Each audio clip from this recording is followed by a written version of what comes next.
the terms that are used are council, flight, Huh. reign, grace, clan, or tribe, depending on. Grace is fun because you've ID'd as Gray Ace, but Yes, grace is fun, and I dig it's a Thunder too. yeah. Either one would honestly work because it's a play on the she is beauty, she is grace, she doesn't give a shit because she's ace. Oh my gosh.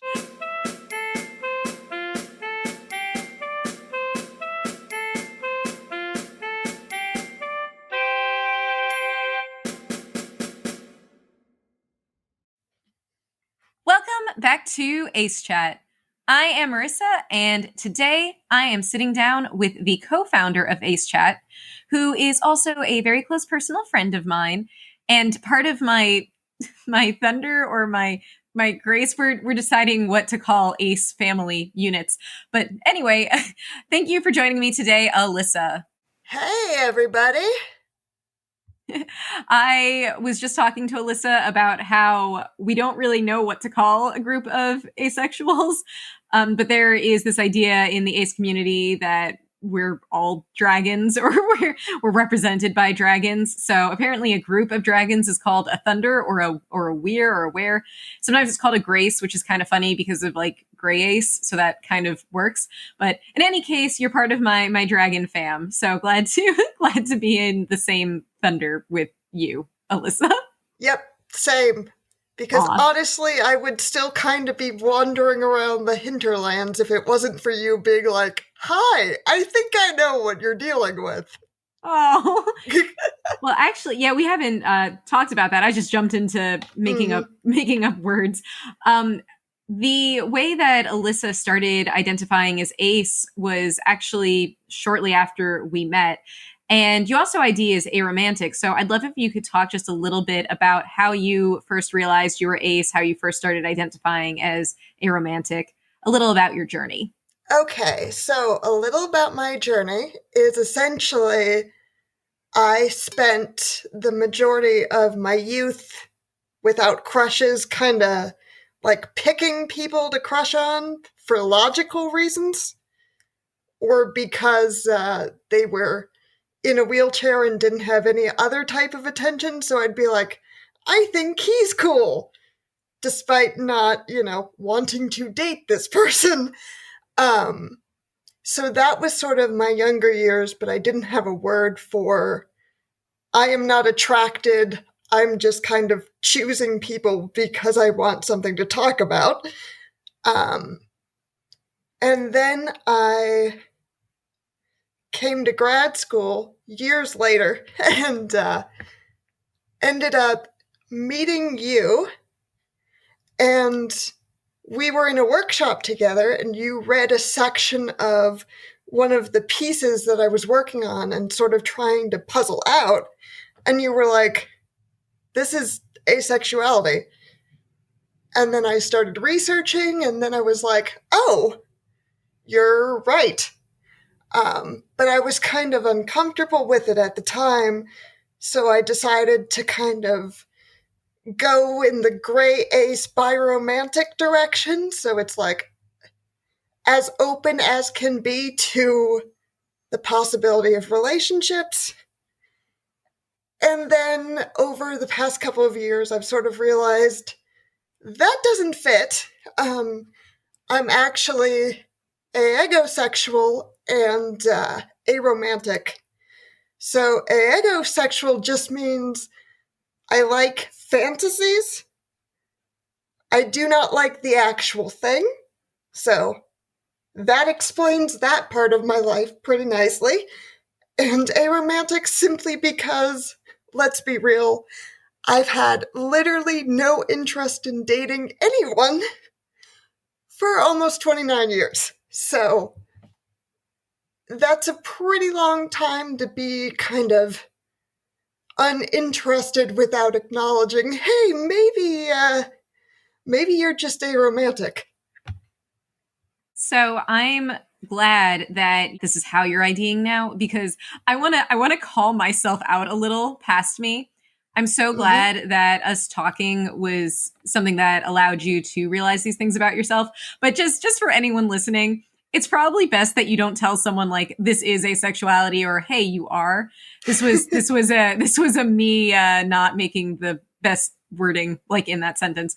Just maybe bringing it up to a person as a possibility for sure, but obviously the person, they're the only ones who really know how they ID. They're the only ones who really know what's true to them. So never tell someone their label, but always I think feel open to discussing the possibility if the person is receptive to that, which you were, which is great. And it Yeah. just happened to be something you wound up realizing feeling was true. So it all worked out, but just a little disclaimer to other people.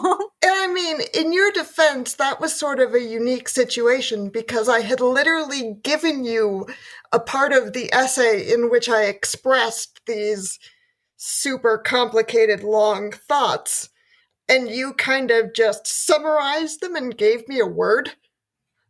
And I don't think you like straight up told me. You directed me to the Asexuality Visibility Network.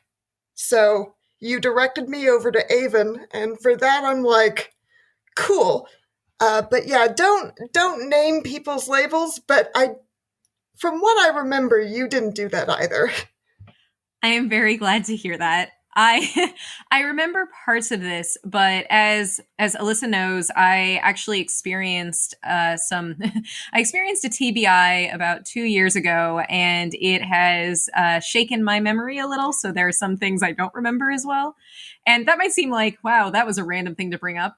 But I wanted to segue into you had mentioned people in wheelchairs before, and Mhm. you and I are both in different ways. We're both disabled, and we've talked a lot about how disability and asexuality, how they overlap in terms of representation, in terms of assumptions, in terms of, I guess, accessibility. Maybe Mhm. I mean different things by that, but in both some kind of positive ways, some negative ways. So I was wondering if you could speak to your experience as not just someone asexual and not just someone aromantic, but also someone disabled with those other labels. Okay, so um, a major stereotype in at least my corner of the disability community. I was born disabled and raised with a disabled brother, so I was around wheelchairs my entire life. My brother wasn't in a situation where he could date safely. And, I was a child, so no. But sort of with the impairments that we both came into the world with, it's immediately assumed that you're not going to have the capacity or the ability to be attracted, much less be attractive. So it kind of gets coupled with this idea that disabled people, because we do need extra help sometimes, are always going to be childlike and infantilized because how can you be an adult with a job and also need help getting dressed or forget things about your best friend's life, right? Despite the fact that you can be an adult and forget things, that's completely normal. And also, getting help getting dressed, not a shameful thing either. But, the infantilizing package sort of gets tied in. So, asexuality, because that is assumed of children, is also then assumed of disabled people who are treated as children. So, it gets a little funky when you're like, oh, wait, I actually am asexual. Okay, so I am the stereotype, but yet I'm not the stereotype because I'm not a child. I just have no interest in the opposite sex whatsoever, or the same sex. So that makes me basically like a child in this particular way. Okay, that's going to be fun to navigate. And it's been challenging. Well, it's so interesting because the assumption is that it's like a child, right? Because Yep. children, we know that children can experience, and like I know people feel weird talking about it, but you know, kids have crushes. Like I don't know if there's like a set age when they start really understanding their sexuality and romantic orientation. I'm sure it's different for everyone, but just this assumption that all kids are innocent and naive and that all asexuals are innocent and naive and that all disabled people are innocent and naive. It's like, wow, there's a lot of stereotypes just being Yeah. thrown on everyone there, huh? But part of it is that, so disability back in the day, and still to an extent today, was considered like a mark of moral failing, either of the person or the parents. So if you were born disabled, it was sort of through the fault of your parents. Also, that's completely wrong. Stop thinking that, guys. Terrible idea. But so they thought of it as sort of a redemptive thing to be like, you're too injured to be useful, but you're also more angelic and harder to corrupt. Like, that was actually supposed to be some sort of compliment back in the day, and I'm just Yeah. like, okay, we're not morality lessons. We're people. We can be bad people. We can have quote unquote vices as disabled people, but that's actually from like the early American Protestant movement. So that made me think about there was this, well, I don't know if I want to jump the gun there because that's making me think of that poem you wrote because of its religious background. So I guess I'll Yep. explain that a little and then maybe we can jump around a bit.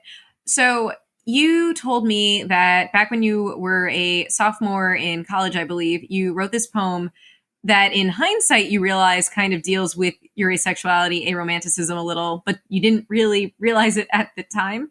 And also we should probably add that Alyssa's a poet. She says she's not sometimes, but she is. So all that to say, could you explain a little about this religious background to this poem you wrote and just what you were trying to convey at the time and what it means to you now that you look back on it? Okay, so few pieces of information.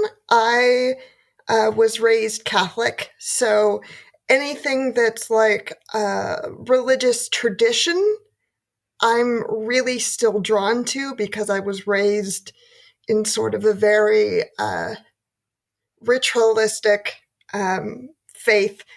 And there's a heavy emphasis on the fact that we go all the way back to St. Peter, right? That's a big thing for Catholics, at least in my family. But when I was a sophomore in college, I was taking medieval literature with a wonderful teaching assistant at the time. And she taught us about this role in the church called an anchoress. And whenever a new convent was built and they needed to sanctify the space, they needed to make it holy, they would, one of the ways that they would do that was they would get an anchoress. So they would get this woman who had taken holy orders, done all of the necessary steps. She was a nun, right? They would process her through the town to the new convent in a funeral procession as if she was already dead, and then basically take her down into the basement, give her a window so that she could eat and occasionally speak to people, because they would occasionally have visions, but essentially they were buried underneath the convent to sanctify the space.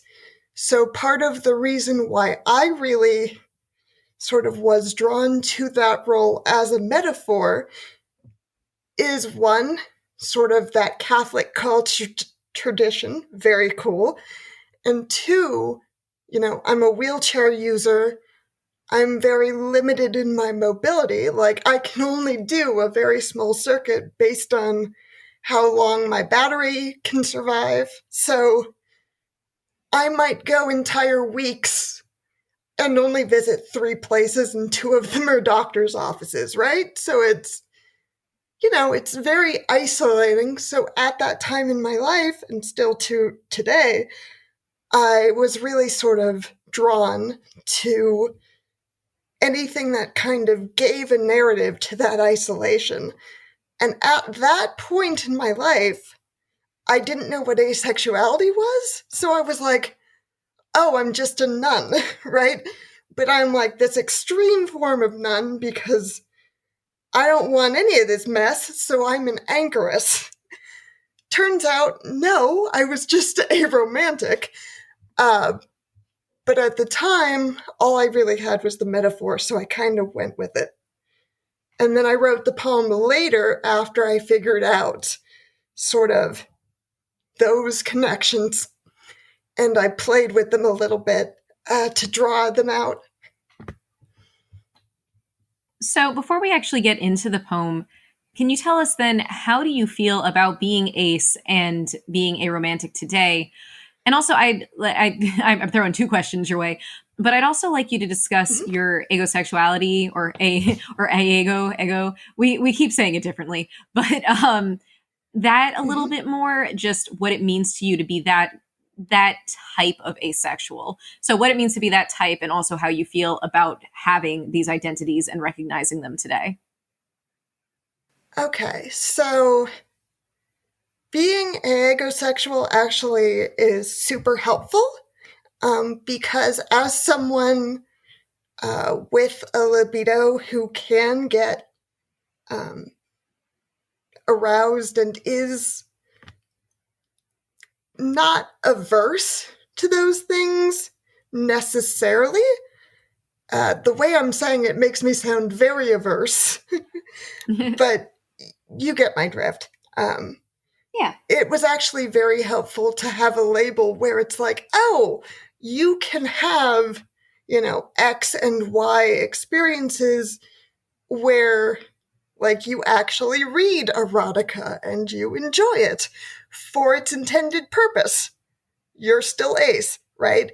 So to know that, as soon as I figured that out, and that was a couple months ago, so very recently, I was like, oh, thank God. And then I was more comfortable dropping the gray ace label because it wasn't attraction, it was fantasy. And here's this label that fits it better.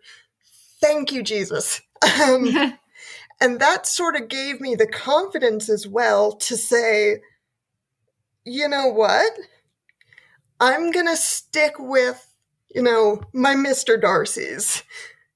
I'm going to stick with my Pride and Prejudice romance novels. I don't actually want to date. I can also be a romantic. And there was a video on YouTube by David J. Bradley. One of his more recent ones, actually. He did a queer reading of Sondheim's Company, in which he discusses the coded aromanticism of the main character. Oh. And the way that he sort of walked through that play was like, okay, yeah, you are literally describing my life right now. Yeah, all right. So the dots just kind of connected, and I'm like, cool. So here's this super specific micro label that explains me to a T. And here's this other label that makes sense of the fact that I'm 29 years old and never been kissed, and don't want to be, and find the fact that that's literally a security question at the bank that you can answer. Kind of weird. I had no idea that was a question at the bank. It That wasn't. like It when was was a your first security kiss? question on my account, and I'm just like, Like, who was your Ew. first kiss? Or There was when, and then there was also who. And I'm wait, just like, I I I don't can't know either of these. see. You and I are different in the sense that I've kissed a lot of people, and like I don't know when. That's such a weird question. I Like, know, right? ace or aloe? So, Kissed a quite lot, not kissed a lot. Sorry, go on. quite possibly my most sort of embarrassing ace moment before I even identified as ace was freshman year of college. We went to orientation and it was part of the getting to know you game. And I was praying upside down and sideways that they didn't ask about anything romantic or sexual because I'm like, what am I going to say? You know, I was pecked on the cheek once in the back of geometry class. That doesn't count because, oh dear God, both of us were so awkward. Um, but of course, I ended up with that question, and they didn't believe me when I was like, yeah, no, I'm 19, and no, why would I do this? Yeah, Like, it was so assumed that it's just been part of these icebreakers for ages. So I'm always kind of rolling up being like, that doesn't apply to everyone, right? I think you're so right that this assumption. It's like not even an assumption so much as an expectation. And Yep. it can make it can feel so isolating and alienating when you're like, what? Like, that's not for me. No. Mm-hmm. So I think just the amount into which this is ingrained in society, like I said with the bank question, I'm still like, really? What? It's just so you I mean, I'm preaching to the choir. So Yes, to go back to religion, so my transitions today are on it. they're um wonderful. Thank you. This is why you're in my my asexual family, my asexual thunder, my whatever it is, I don't know. So I think a good thing to end on then. Actually, I'll have a final question after this, Mhm. but I'd love if you could read to us the poem that you were talking about. In Sure. part because I like your poems. Okay, so let me pull it up. The anchoress speaks on her alternative lifestyle. When Father Carter said chastity was a holy oath and some maids tittered in the back, my reaction was an earnest, what? Like it's hard? I was 8. Apparently, that's not a normal thought. I can choose to care for someone's looks, but why bodies win books? Ah, God, let I let the town see me dead, fugue me down through the foundations of the convent, build a cloister on my visions and silence, feed me through the bars thrice daily, celibate in a cell, all that, habit and regimen. I am the woman whose sacrifices buried, small and crushing the sanctification of space, just what a body needs to exalt the men above. Who am I kidding? This is not faith. It's the desperation of a life to author itself, make birth a choice. I chose this, chose this, chose. Did I know the weight of lonely? No, but I chose this and its attendants, every half-wit handmaiden to casket Catholicism. None of this was involuntary, except the first, and the red reminding of the first. I found a way to move my body from broken to desired. No, even God has higher standards, to useful in its strangeness. Friend, your poems are so good. I do have a question about this, though, and thank you for sharing it. You mentioned choice, and obviously, asexuality, aromanticism are not choices, so I know you don't mean it that way. But I'm wondering if you could explain a little bit about how choice does factor into this poem, how it does factor into the asexual, aromantic sort of not that there's one way to be asexual and aromantic, but into a life path with both of those. So I acknowledge that sexuality is never a choice. Whether or not you act on it is, but I'm not the kind of person who's like, if you're gay, be celibate. No, no, no, no, no. Like, ew, no, that's weird. But for me, because asexuality is assumed as a disabled person, to actively claim it feels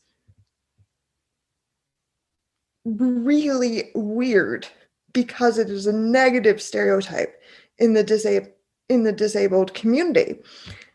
And you want so badly to fight against that and to not be the stereotype. And then you are. So occasionally it just comes down to nope, no, you do not get to assume that I am a child. I get to tell you what I do and do not feel and will not pursue. It is my choice. That's what that meant. In sort of the I took this religious oath, I made this choice to claim this identity. The identity was always there. I mean, as I said earlier, in like third grade, I had two crushes. My mom bought a book and never read it. The book was called Boy Crazy.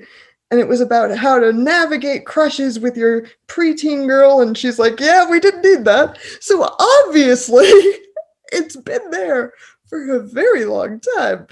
But at the same time, as part of my assumed identity, picking it out of that sort of stereotypical pile and actually putting it on, that was a choice.